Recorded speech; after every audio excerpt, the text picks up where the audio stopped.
right, weather for Weather Geeks on this Tuesday evening. It was a halfway decent day today. Not much in the way of sun this afternoon after some sunshine this morning. But it was cool, of course. Once again, we're in the middle of a very November-like stretch, and we got down to 40 at the airport this morning. I had 35 at my place. No frost, though, even though, I live in a cold, sheltered valley, and oftentimes my local temperature reads quite a bit cooler than some other thermometers. But yeah, didn't have any frost this morning, even though we had mid-30s in some spots. And just off to our west, New Philly, at the official observing station there, Harry Cleaver Field in New Philadelphia, Ohio. That's where I'm from. 36 degrees, 37 in Akron, and 40 at the Youngstown Warren Airport. First thing this morning, we got into the upper 50s this afternoon. Time-lapse from our Canfield Fairgrounds camera showing the increase in cloudiness during the second half of the day today. A lot of mid-level clouds, so they didn't get real thick, but it just made for kind of a ho-hum second half of our Tuesday. Upper level low, weather woes. Yeah, that's oftentimes the case. We have an upper level low spinning just south of Hudson Bay near the Quebec-Ontario border. This is actually part of the circulation that used to be a tropical system in the Atlantic, and now it's just kind of stuck. Now, that being said, just because there's an upper low nearby doesn't mean it's just days and days of gloomy weather. I do think there'll be some sun increasing as we go into Wednesday, but we'll hang on to the clouds through this evening, expecting some clearing later on tonight. Checking in on the fall foliage report early this week.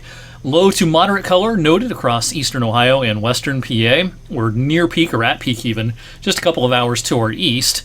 In far northern PA, far southern New York. I'm expecting, a lot of our viewing area to be pretty close to peak color coming up in 8-9 days or so, around the 18th to the 19th to the 20th. That's pretty typical. Yeah, it's turning out to be a nice foliage season. We had favorable conditions for foliage, the process starting anyway, back in September. We had a lot of dry weather, a lot of fairly sunny weather in September with some cool nights. That's a good recipe for fall foliage. Up in New England, usually colors are just amazing up there. And they're great still, but not as great as usual because they had a lot of rain in September up in parts of New England. Actually, a lot of the summer was pretty wet up there, but in September in particular, it was pretty wet. So their colors are a little more muted this year compared to a typical year. All right, back here at home, our forecast for Wednesday, brighter, still chilly to start, upper 30s to around 40, not concerned with frost Wednesday morning. By the afternoon, though, we'll make our way into the lower, in some places, middle 60s. That's getting a little bit closer to where we should be at this time of the year. So a little more seasonable for our Wednesday. And again, the clouds associated with that upper low retreat to the north for a while. Clouds to our west will wait until after sunset to push in. So yeah, it's going to be a pretty bright second half of the day.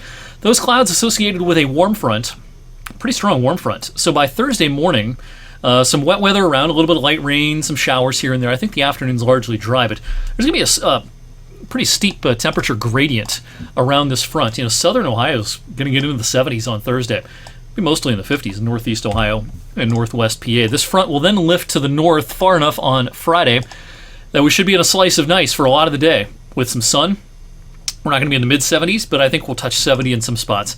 Before Friday afternoon is through, should be a nice evening for high school football. All right, just in case you missed my discussion on this last evening, let's touch on this again. We have a solar eclipse, partial solar eclipse on Saturday, visible in much of the U.S. Now, the area of maximum coverage or near totality will be in the southwestern U.S. into parts of Texas. But around here, the sun's face about 44% covered by the moon. The partial eclipse begins at 11:51. We reach that 44% coverage at about 1:10 p.m., and everything ends at 2:30. Now, of course, the question is, can we see this? I think there's going to be clouds and showers around to kick off Saturday, but I remain fairly optimistic that by midday, we're going to try to get some clearing in here. Let's stop the animation right about here. This is one model simulation of the clouds. Now, is there going to be just a stretch of bright and sunny weather? That doesn't seem that likely, but you'll notice the clouds may thin some for a time as we get into the midday and early afternoon. It's kind of a tough forecast still, but it's possible anyway that we'll see enough clearing to be able to check this out early Saturday afternoon. Then the clouds will win the battle again by the evening with gusty winds, cooler temperatures moving in as well. Now, as I've been talking about when we've been bringing up this eclipse, this is just a precursor or a little something to whet our appetite, if you will, for the big event next April on the 8th. Once-in-a-lifetime opportunity, the path of totality, a total solar eclipse moving through parts of northeast Ohio, northwest PA, including in our viewing area. And early April, it could go either way in terms of clouds. About a 50-50 proposition when you look at climatology for that date, April 8th. This year on the 8th, fairly mild 51, but it was mostly cloudy. Last time we had a mostly sunny April 8th was back in 2020. But yeah, it's going to be, interesting to see how that pans out. It could turn out really great. Could be a nice warm day in the 70s. We could also have snow in early April across our area. So be ready just in case, though. We're going to be talking all about the eclipse in the coming months and ways to prepare for it, what to buy, how to make an eclipse viewer, where to get those eclipse glasses, all that good stuff coming your way on this video and on all of our platforms over the next 6 months. In the meantime, back here in the near term, we bob above normal by a few degrees Friday, even into Saturday. But after that, it's back to this November-like pattern. I don't foresee any sort of real warm pattern compared to average coming our way anytime real soon. I think we're heading right back into that little November preview by the end of the weekend and the first half of next week. A lot of highs in the 50s are in our future for the first half of next week.